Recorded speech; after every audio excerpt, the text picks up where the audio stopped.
ನಮಸ್ಕಾರ ಸ್ನೇಹಿತರೆ, ರಾಜ್ಪಾಲಿಟಿ ಯೂಟ್ಯೂಬ್ ಚಾನಲ್ಗೆ ತಮ್ಮೆಲ್ಲರಿಗೂ ಸ್ವಾಗತ.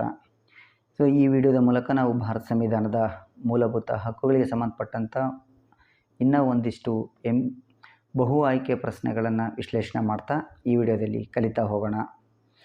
ಸ್ನೇಹಿತರೆ, ಯಾರೆಲ್ಲ ನನ್ನ ಯೂಟ್ಯೂಬ್ ಚಾನಲ್ಗೆ ಸಬ್ಸ್ಕ್ರೈಬ್ ಆಗಿಲ್ವೋ ತಾವೆಲ್ಲ ದಯವಿಟ್ಟು ಸಬ್ಸ್ಕ್ರೈಬ್ ಆಗಿ ಮತ್ತು ತಮ್ಮ ಸ್ನೇಹಿತರಿಗೂ ಕೂಡ ಈ ವಿಡಿಯೋಗಳನ್ನು ಶೇರ್ ಮಾಡಿ ಅಂತ ಹೇಳ್ತಾ ಈ ವಿಡಿಯೋನ ಪ್ರಾರಂಭ ಮಾಡೋಣ.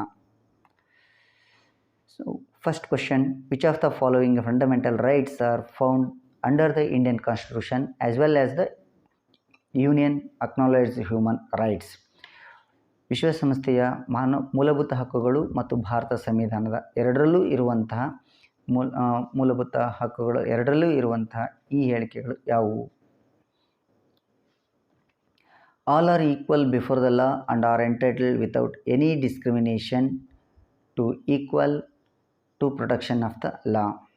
ಅಂದರೆ ಕಾನೂನಿನ ಮುಂದೆ ಎಲ್ಲರೂ ಸಮಾನರು ಮತ್ತು ಯಾವುದೇ ತಾರತಮ್ಯವಿಲ್ಲದೆ ಎಲ್ಲರಿಗೂ ಸಮಾನ ರಕ್ಷಣೆಯನ್ನು ಕಾನೂನಿನ ಮೂಲಕ ನೀಡಬೇಕು ಅನ್ನುವಂಥದ್ದು ಇದು ಎರಡರಲ್ಲೂ ಇದೆ. ಹಾಗಾಗಿ ಈ ಹೇಳಿಕೆ ಸರಿಯಾಗಿದೆ ಸ್ನೇಹಿತರೆ. No one shall be subjected to arbitrary interference with his privacy. ಯಾವ ವ್ಯಕ್ತಿಯೂ ಕೂಡ ಅಥವಾ ಯಾರೊಬ್ಬರೂ ಕೂಡ ಒಬ್ಬ ವ್ಯಕ್ತಿಯ ವೈಯಕ್ತಿಕ ಜೀವನದಲ್ಲಿ ಹಸ್ತಕ್ಷೇಪ ಮಾಡುವಂತಿಲ್ಲ ಅನ್ನುವಂಥದ್ದೇನಿದೆ ಈ ಹೇಳಿಕೆ ಕೂಡ ಸರಿಯಾಗಿದೆ. ಇನ್ನು right to freedom of thought, conscience and religion. ಧಾರ್ಮಿಕ ಮತ್ತು ಅಂತಃಪ್ರಜ್ಞೆ ಮತ್ತು ಯೋಚಿಸುವಂಥ ಸ್ವಾತಂತ್ರ್ಯ ಇದೆ, ಇದು ಕೂಡ ಎರಡರಲ್ಲೂ ಇದೆ. ಹಾಗಾಗಿ ಮೂರು ಹೇಳಿಕೆಗಳು ಭಾರತ ಸಂವಿಧಾನದಲ್ಲೂ ಇವೆ ಮತ್ತು ಮಾನವ ಹಕ್ಕುಗಳ ಘೋಷಣೆಯಲ್ಲೂ ಇದೆ. ಹಾಗಾಗಿ ಸರಿಯಾದ ಆಯ್ಕೆ ಆಲ್ ಆಫ್ ದ ಎಬೋವ್ ಸ್ನೇಹಿತರೆ. ಇನ್ನು ಮುಂದಿನ ಪ್ರಶ್ನೆ, which of the following can impose reasonable restrictions on fundamental rights of the Indian citizens? ಭಾರತದ ನಾಗರಿಕರ ಮೇಲೆ ಮೂಲಭೂತ ಹಕ್ಕುಗಳ ಮೇಲೆ ಯಾವ ರೀತಿಯ ಸಕಾರಣವಾದಂಥ ನಿರ್ಬಂಧಗಳನ್ನು ಈ ಕೆಳಗಿನ ಯಾರು ಹೇರಬಹುದು ಅನ್ನುವಂಥದ್ದಿದೆ. ಆಯ್ಕೆ supreme court, parliament, president on the advice of the council of ministers. ಡಿಯಲ್ಲಿ none of the above the restrictions have been included in the constitutions ಅಂತ ಇದೆ. ಸುಪ್ರೀಂ ಕೋರ್ಟ್ ಅಂತ ಇದೆ ಒಂದನೇ ಆಯ್ಕೆ. ಸುಪ್ರೀಂ ಕೋರ್ಟ್ ಇಲ್ಲಿ ಈ ರೀತಿಯ ಮೂಲಭೂತ ಹಕ್ಕುಗಳ ಮೇಲೆ ನಿರ್ಬಂಧಗಳನ್ನು ಹೇರಲಿಕ್ಕೆ ಸಾಧ್ಯ ಇಲ್ಲ ಸ್ನೇಹಿತರೆ. ಇನ್ನು ಪಾರ್ಲಿಮೆಂಟ್ ಇದೆ, ಸಂಸತ್ತು ಮಾತ್ರ ಈ ರೀತಿಯ ಸಕಾರಣ ನಿರ್ಬಂಧಗಳನ್ನು ಮೂಲಭೂತ ಹಕ್ಕುಗಳ ಮೇಲೆ ಹೇರಬಹುದಾಗಿದೆ. ಇನ್ನು ಪ್ರೆಸಿಡೆಂಟ್ ಕೂಡ ಈ ರೀತಿಯ ಒಂದು ನಿರ್ಬಂಧಗಳ ಹೇರುವ ಅಧಿಕಾರವನ್ನು ಹೊಂದಿರೋದಿಲ್ಲ. ಇನ್ನು ನನ್ ಆಫ್ ದೀಸ್, ಇವರು ಯಾರೂ ಅಲ್ಲ ಅನ್ನುವಂಥ ಆಯ್ಕೆ ಇದೆ. ಈಗ ಆಲ್ರೆಡಿ ಸಂವಿಧಾನದಲ್ಲಿ ಆ ರೀತಿಯ ರಿಸ್ಟ್ರಿಕ್ಷನ್ಸ್ಗಳು ಇವೆ ಅಂತ ಇದೆ, ಇದು ಕೂಡ ತಪ್ಪಾಗಿದೆ ಸ್ನೇಹಿತರೆ. ಪಾರ್ಲಿಮೆಂಟ್ ಮಾತ್ರ ಮೂಲಭೂತ ಹಕ್ಕುಗಳ ಮೇಲೆ ಸಕಾರಣವಾದ ನಿರ್ಬಂಧಗಳನ್ನು ಹೇರಬಹುದಾಗಿದೆ. Section 141 and 144 of Criminal Procedures Code 1973 that are often heard in the news deal with. ಈ ಕೆಳಗಿನ ಯಾವ ಕಾರಣಕ್ಕಾಗಿ 144 ಮತ್ತು 141 ಸೆಕ್ಷನ್ ಕ್ರಿಮಿನಲ್ ಪ್ರೊಸೀಜರ್ ಕೋಡ್ ಏನಿದೆ ಈ ಸೆಕ್ಷನ್ಸ್ಗಳು ಕೇಳಿ ಬರ್ತಾ ಇದ್ದಾವೆ ಅಂತ. ಇದು ಕಾರಣ reasonable restrictions on freedom of assembly. ಎರಡನೇದು powers of civilian administration to impose martial law. Which of the above are correct ಅಂತ. ಅಂದರೆ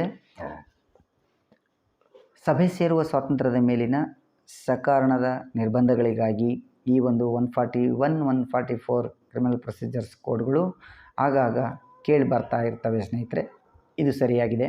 ಇನ್ನು powers of civilian administration to impose martial law. ನಾಗರಿಕ ಆಡಳಿತದಲ್ಲಿ ಮಾರ್ಷಲ್ ಲಾಗಳನ್ನು ಇಂಪೋಸ್ ಮಾಡಲಿಕ್ಕಾಗಿ 141, 144 ಸೆಕ್ಷನನ್ನು ಹೇರಲಾಗುತ್ತೆ ಅಂತ ಇದೆ. ಇದು ಮಾರ್ಷಲ್ ಲಾ ಇಲ್ಲಿ ಸಿವಿಲಿಯನ್ ಆಡಳಿತಕ್ಕೆ ಸಂಬಂಧ ಇಲ್ಲ, ಅದು ಸೈನಿಕರ ಆಡಳಿತಕ್ಕೆ ಸಂಬಂಧಪಟ್ಟಂಥ ಲಾ ಆಗಿದೆ. ಹಾಗಾಗಿ ಇಲ್ಲಿ ಸರಿಯಾದ ಆಯ್ಕೆ 1 only A is the right answer. Which statements is are true? ಯಾವ ಹೇಳಿಕೆಗಳು ಸರಿಯಾಗಿವೆ? The American constitution does not expressly mention the liberty of the press. ಅಮೇರಿಕದ ಸಂವಿಧಾನದಲ್ಲಿ ಪತ್ರಿಕಾ ಸ್ವಾತಂತ್ರ್ಯದ ಬಗ್ಗೆ ಎಕ್ಸ್ಪ್ರೆಷನ್ ಮಾಡಿಲ್ಲ ಅನ್ನುವಂಥ ಹೇಳಿಕೆ ಇದೆ.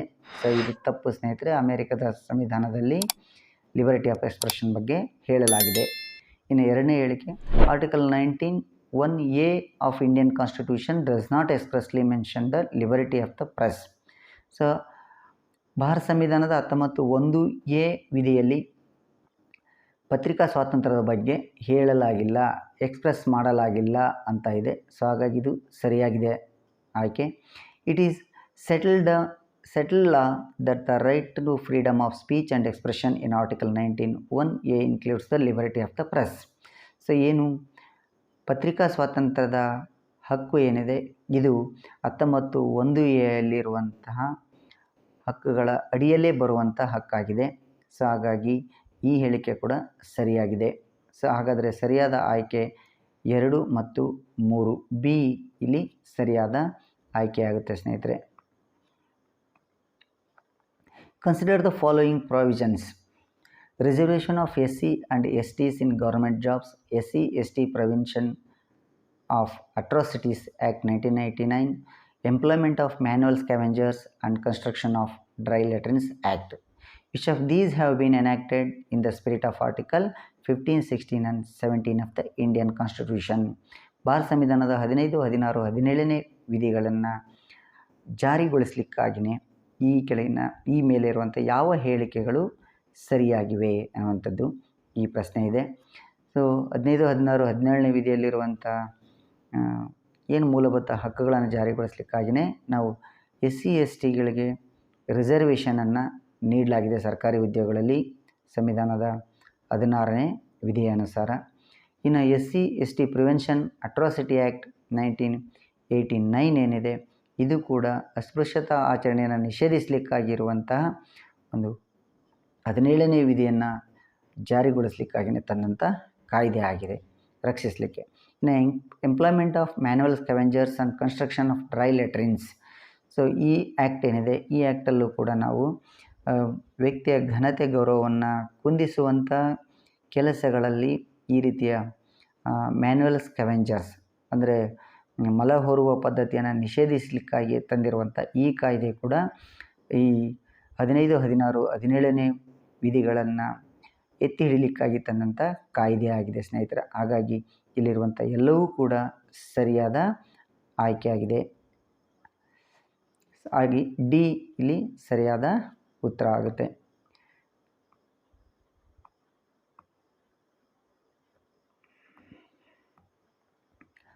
Abolition of untouchability is a component of which of the following categories of fundamental rights? So ಅಸ್ಪೃಶ್ಯತೆಯನ್ನು ನಿಷೇಧಿಸುವಂತಹ ಕಾಯ್ದೆ ಇದೆಯಲ್ಲ, ಈ ಅಬಲಿಷನ್ ಆಫ್ ಅನ್ಟಚಬಿಲಿಟಿ ಈ ಕೆಳಗಿನ ಯಾವ ಮೂಲಭೂತ ಹಕ್ಕುಗಳ ಅಡಿಯಲ್ಲಿ ಬರುತ್ತೆ ಅನ್ನುವಂಥದ್ದು ಇಲ್ಲಿದೆ. ಸೊ ಇದಕ್ಕೆ ಸರಿಯಾದ ಆಯ್ಕೆ ರೈಟ್ ಟು ಈಕ್ವಾಲಿಟಿ. 14ರಿಂದ 18ರವರೆಗೆ ಬರುವಂಥ ಸಮಾನತೆಯ ಹಕ್ಕುಗಳ ಅಡಿಯಲ್ಲಿ ಅಬಾಲಿಷನ್ ಆಫ್ ಅನ್ಟಚಬಿಲಿಟಿ ಅನ್ನುವಂಥದ್ದು 17ನೇ ವಿಧಿಯಲ್ಲಿ ನಾವು ಅಸ್ಪೃಶ್ಯತಾ ಆಚರಣೆಯ ನಿರ್ಬಂಧವನ್ನು ನೋಡ್ತಾ ಇದ್ದೀವಿ. ಹಾಗಾಗಿ ರೈಟ್ ಟು ಈಕ್ವಾಲಿಟಿ ಈ ಒಂದು ಆಯ್ಕೆ ಸರಿಯಾಗಿದೆ.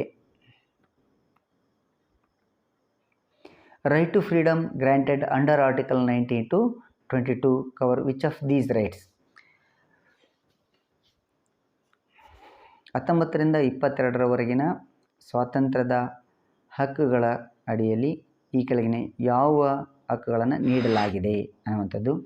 First one, right to freedom of speech, movement and expression. So ಇದು 19ರಿಂದ 22ರಲ್ಲಿ ಬರುವಂಥ ಕಾಯ್ದೆ ಆಗಿದೆ. 19ನೇ ವಿಧಿಯ ಪ್ರಕಾರ ನಮಗೆ 6 ವಿಧದ ಸ್ವಾತಂತ್ರ್ಯಗಳನ್ನು ಕೊಡಲಾಗಿದೆ. ಅದರಲ್ಲಿ freedom of speech, movement, expression ಕೂಡ ಒಂದಾಗಿದೆ. ಇನ್ನು protection against arrest and detention in certain cases. So ಇದಕ್ಕೆ ಸಂಬಂಧಪಟ್ಟಂತೆ ಸಂವಿಧಾನದ 20ನೇ ವಿಧಿಯಲ್ಲಿ ನಾವು ನೋಡ್ತೀವಿ, ಆರೋಪಿಯೊಬ್ಬ ತನ್ನನ್ನು ತಾನು ರಕ್ಷಣೆ ಮಾಡಲಿಕ್ಕೆ ಇರುವಂಥ ಕೆಲವೊಂದಿಷ್ಟು ಅವಕಾಶಗಳನ್ನು ಈ ಒಂದು 20ನೇ ವಿಧಿಯಲ್ಲಿ ನಾವು ನೋಡ್ತೀವಿ. ಇನ್ನು prohibition of traffic in human beings. So ಇದು 23ನೇ ವಿಧಿಗೆ ಸಂಬಂಧಪಟ್ಟಂಥದ್ದು, ಮಾನವ ಸಾಗಾಣಿಕೆಯನ್ನು ನಿಷೇಧಿಸುವಂಥದ್ದು. Right to freedom against bonded labour. So ಈ ರೀತಿ ಬೌಂಡೆಡ್ ಲೇಬರನ್ನು ಕೂಡ ನಿಷೇಧಿಸುವಂಥದ್ದು ಕೂಡ ಸ್ವಾತಂತ್ರ್ಯ ಇದೆ. ಸೊ ಅದು ಕೂಡ 23ನೇ ವಿಧಿಯಡಿ ಬರುವಂಥದ್ದು. ಸೊ ಹಾಗಾಗಿ ಈ 19ರಿಂದ 22ರಲ್ಲಿ ಬರುವಂತಹ ಕೇಳಿರೋದ್ರಿಂದ 1 ಮತ್ತು 2 ಸರಿಯಾದ ಆಯ್ಕೆಯಾಗಿದೆ. ಇಲ್ಲಿ ಎ ಸರಿಯಾದ ಉತ್ತರ ಸ್ನೇಹಿತರೆ.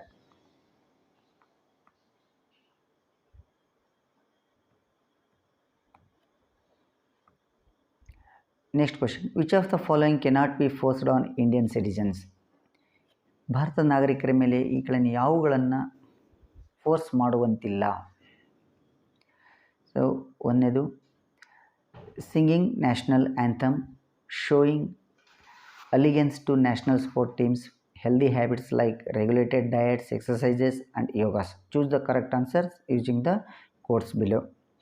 ಸೊ ಈ ಹೇಳಿಕೆಗಳನ್ನು ಗಮನಿಸಿದರೆ ಸ್ನೇಹಿತರೆ, ಇತ್ತೀಚೆಗೆ ನಾವು ಯೋಗ ಶಿಕ್ಷಣವನ್ನು ಕಡ್ಡಾಯಗೊಳಿಸಬೇಕನ್ನುವಂಥ ಸರ್ಕಾರದ ನಿಯಮ ಮತ್ತು ರಾಷ್ಟ್ರಗೀತೆ ಹಾಡುವಾಗ ಎಲ್ಲರೂ ಎದ್ದು ನಿಂತು ಗೌರವಿಸಬೇಕು ಎನ್ನುವಂಥ ನಿಯಮಗಳು ಅಲ್ಲಲ್ಲಿ ನ್ಯೂಸ್ಗಳಲ್ಲಿ ನಾವು ಕೇಳಿ ಬರ್ತಾ ಇದ್ದೇವೆ.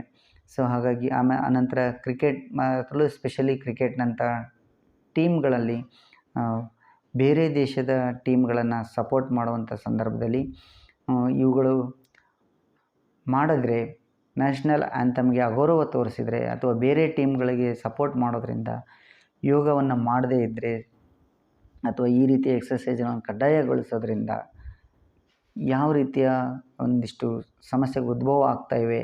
ಸೊ ಆ ಒಂದು ಕಾರಣದ ನಿಟ್ಟಿನಲ್ಲಿ ಈ ಪ್ರಶ್ನೆಯನ್ನು ಕೇಳಲಾಗಿದೆ. ಸೊ ಇಲ್ಲಿ ಯಾವನ್ನೆಲ್ಲ ಫೋರ್ಸ್ ಮಾಡಲಿಕ್ಕೆ ಸಾಧ್ಯ ಇಲ್ಲ ಅನ್ನುವಂಥ ಪ್ರಶ್ನೆ ಇದೆ. ಸೊ ಹಾಗಾಗಿ ನ್ಯಾಷನಲ್ ಆ್ಯಂಥಮ್, ರಾಷ್ಟ್ರಗೀತೆಯನ್ನು ಹಾಡಬೇಕು ಎನ್ನುವಂಥದ್ದು ದೇಶಭಕ್ತಿಯ ವಿಚಾರ.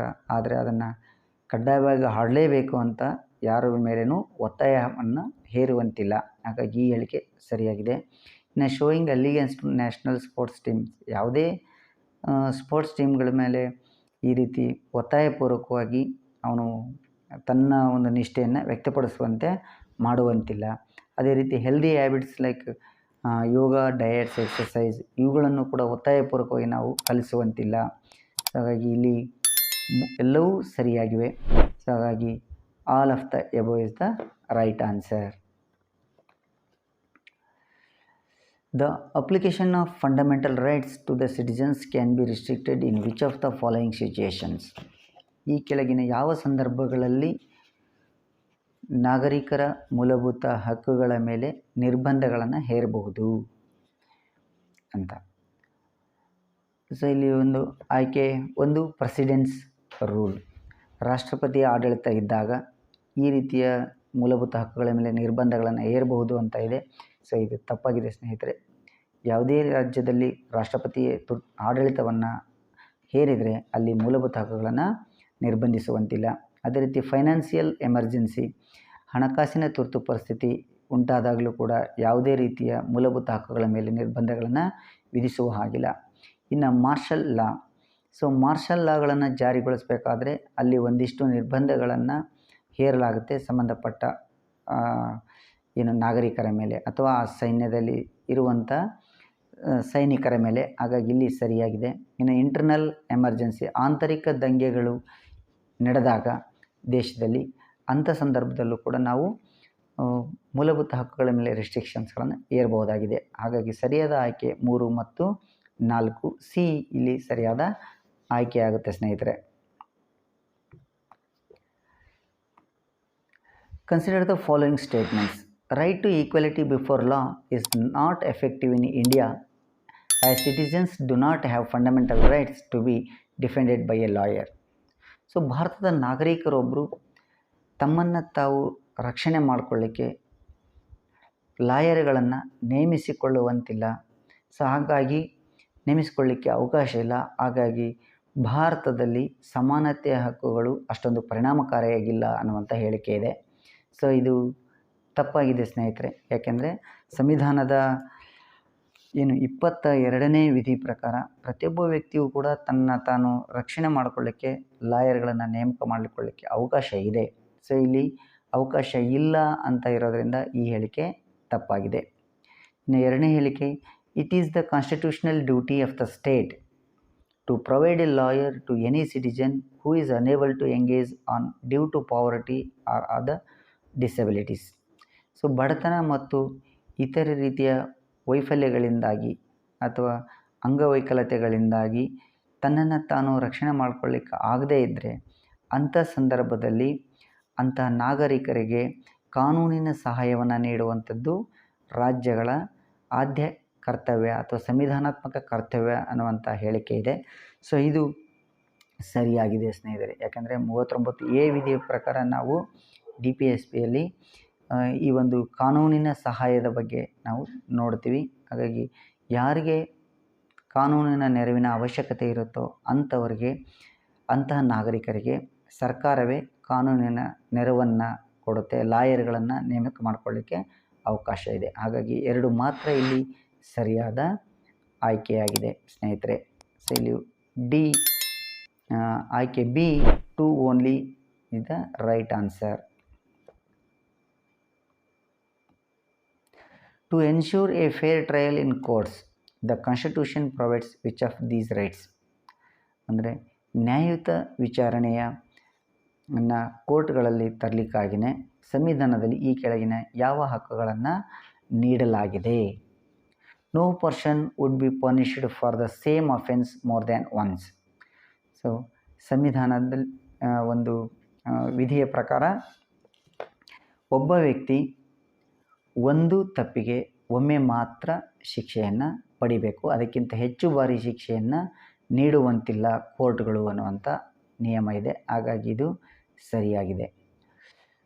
No law shall declare any action as illegal from a back date. So ಯಾವುದೇ ಒಂದು ಕಾನೂನು ತಾನು ಜಾರಿಗೆ ಬಂದ ದಿನಕ್ಕಿಂತ ಹಿಂದಿನಿಂದ ಆ ಒಂದು ನಿಯಮವನ್ನು ಇಲ್ಲೀಗಲ್, ಕಾನೂನು ಬಾಹಿರ ಅಂತೇಳಿ ಘೋಷಿಸುವಂತಿಲ್ಲ. ಇದು ಕೂಡ ಸರಿಯಾಗಿದೆ. ಅಂದರೆ no law shall declare any actions as illegal from a back date. So ತನ್ನ ಹಿಂದಿನ ಒಂದು ದಿನಾಂಕದಿಂದ ಹಿಂದೆ ಆ ಒಂದು ಇದನ್ನು ಡಿಕ್ಲೇರ್ ಮಾಡುವಂತಿಲ್ಲ ಅನ್ನುವಂಥದ್ದು. No person shall be asked to give evidence against himself. ತನ್ನ ಮೇಲೆ ತಾನೇ, ತನ್ನ ವಿರುದ್ಧ ತಾನೇ ಸಾಕ್ಷಿಗಳನ್ನು ಹೇಳುವಂತೆ ಒಬ್ಬ ವ್ಯಕ್ತಿಯನ್ನು ಫೋರ್ಸ್ ಮಾಡುವಂತಿಲ್ಲ, ಅವನ ವಿರುದ್ಧವೇ ಸಾಕ್ಷಿ ಎಂದು ಹೇಳಿ ಪರಿಗಣಿಸುವಂತಿಲ್ಲ ಕೋರ್ಟ್ಗಳಲ್ಲಿ ಅನ್ನುವಂಥ ಹೇಳಿಕೆ ಇದೆ. ಸೊ ಇದು ಕೂಡ ಸರಿಯಾಗಿದೆ. ಹಾಗಾಗಿ D 1, 2 and 3 is the right answers.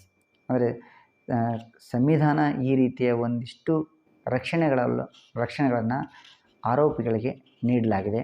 ಯಾಕೆಂದರೆ ನ್ಯಾಯಬದ್ಧವಾದ ವಿಚಾರಣೆಗಳು ಕೋರ್ಟ್ಗಳಲ್ಲಿ ನಡಿಬೇಕು ಅನ್ನೋ ಕಾರಣಕ್ಕಾಗಿಯೇ ಈ ಒಂದು ಅವಕಾಶಗಳನ್ನು ಆರೋಪಿಗಳಿಗೆ ಕೊಡಲಾಗಿದೆ. ಈ ವಿಡಿಯೋ ಇಷ್ಟ ಆಗಿದರೆ ತಾವು ಸಬ್ಸ್ಕ್ರೈಬ್ ಮಾಡಿ ನನ್ನ ಚಾನಲ್ನ, ಮತ್ತು ಈ ಎಲ್ಲ ವಿಡಿಯೋಗಳನ್ನು ತಮ್ಮ ಸ್ನೇಹಿತರಿಗೂ ಶೇರ್